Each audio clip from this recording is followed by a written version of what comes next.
चलिए अब हम पढ़ेंगे पाठ संख्या 12 और पाठ का नाम है विलोम शब्द। तो चलिए शुरू करते हैं। विलोम शब्द वह शब्द है जो एक दूसरे का ठीक उल्टा अर्थ बताते हैं। दिए गए चित्रों को देखकर उनके नीचे लिखे शब्दों को ध्यान से पढ़िए और समझिए।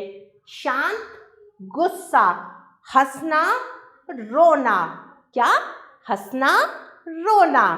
शांत, गुस्सा तथा रोना, हंसना शब्द एक दूसरे का उल्टा अर्थ बता रहे हैं। क्या कर रहे हैं? एक दूसरे का उल्टा अर्थ बता रहे हैं। इन्हीं शब्दों को विलोम शब्द कहते हैं।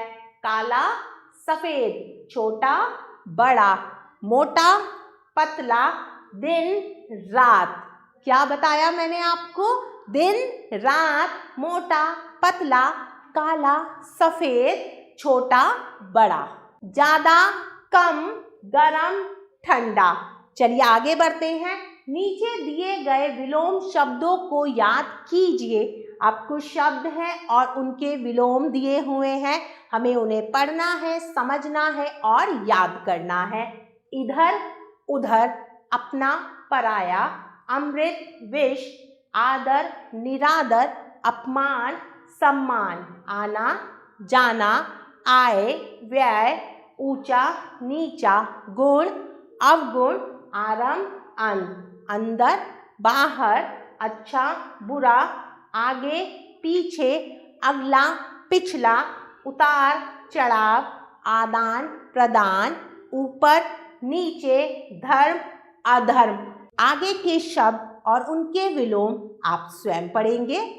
चलिए अब हम कुछ अभ्यास कार्य करते हैं। प्रश्न संख्या 2, सही विकल्प पर सही का निशान लगाइए। सर्दियों में दिन छोटा होता है तो गर्मियों में डैश होता है। क्या होता है दिन? लंबा, बड़ा या छोटा? तो सही विकल्प है बड़ा।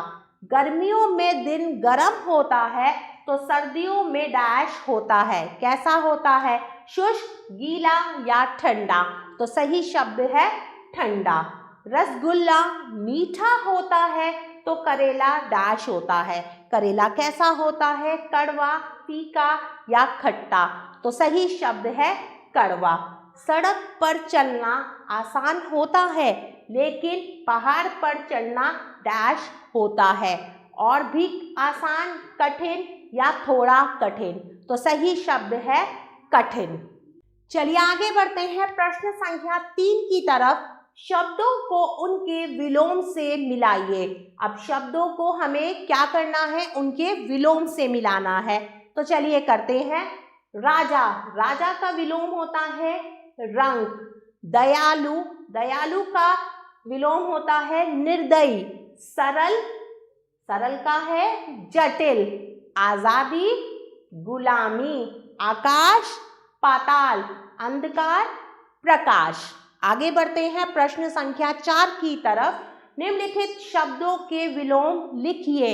अब शब्द दिए हुए हैं, हमें उनके विलोम लिखने हैं।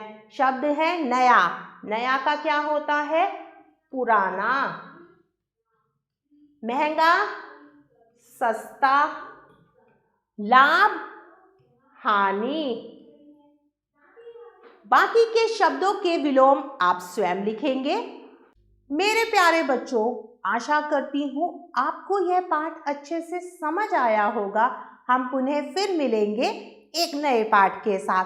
तब तक के लिए आभार।